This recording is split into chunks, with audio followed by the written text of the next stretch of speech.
5月21日，新加坡航空一架波音777-312客机从伦敦返回途中遭遇强烈气流颠簸，造成1人死亡，多人受伤，紧急备降在曼谷国际机场。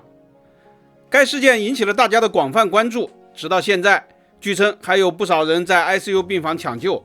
官方公布的死亡人数依旧是1人。新航是全球服务不错的航空公司，经常名列榜首，非常重视客户体验。现在有消息说，新航已经对涉事乘客展开赔偿，据称每位伤者将赔偿25万新元，约合人民币134万元。如果属实的话，这将是非常厚道的赔偿，因为有些空难中的死亡乘客还拿不到这么多。新航还将负责全部的医疗费用，估计有上千万新元。但整体来看，这件事导致的损失恐怕远不止这些，因为现在这件事仍然充满一些疑问与困惑。这些疑问和困惑如果不能调查清楚予以公布的话，可能会对新航的品牌造成影响，那就不是几千万新元的事情了。第一个疑问是25万新元是什么？包不包括没有伤亡仅受惊吓的乘客呢？一般来说，航空公司发生空难致死是需要支付高额赔偿的，服务好的公司也会对类似事件中受到惊吓的乘客发放抚慰金。所以这25万是只有受伤住院的乘客还有，还是只有 ICU 伤者才有，或者全员都有，这个需要澄清。不过坦白的说，对于没有受伤住院仅受惊吓的乘客来说，赔偿25万新元确实有点太多了。当然一点不赔也是不对的，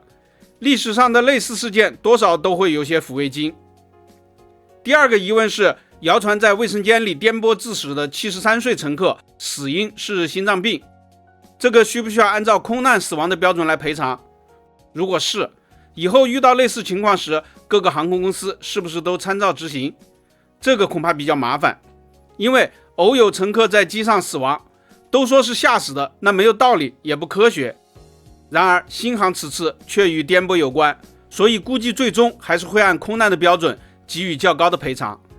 这也包括现在 ICU 病房最终无力回天的乘客。第三个也是最大的疑惑是，究竟在何处发生的颠簸？最初新闻说是在缅甸上空发生的剧烈颠簸，一些业内人士也分析了当时其他航班的航迹，指出其他航班都有绕飞的迹象，而新航直愣愣的就飞了过去。但也有重量级的媒体报道说，有新航领导表示是在泰国上空发生的颠簸。那么此事就变得诡异，因为这一点其实很好确认，不应该有两种说法。而且现在有人发现，新航在飞经缅甸东南角时采取了远远绕行甚至是直角绕行的措施，所以更应该尽快澄清这一点。第四个疑问是，遇到的究竟是急雨云还是晴空湍流？急雨云可以探测到也可以看到，是可以避免的，而晴空湍流则难以探测，飞行员看不到，现在也无法避免。根据非常准等的气象资料，当天缅甸和泰国上空都有雷雨，也就是应该都有急雨云。那么此事就牵扯到了新航在颠簸事件中究竟有没有责任呢？若是遇上了晴空湍流，那边没有责任；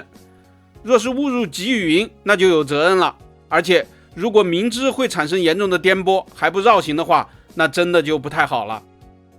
对于本次事件，我们也会持续关注，及时为大家带来更多的深度解读。本期咱们就聊到这里，下期见。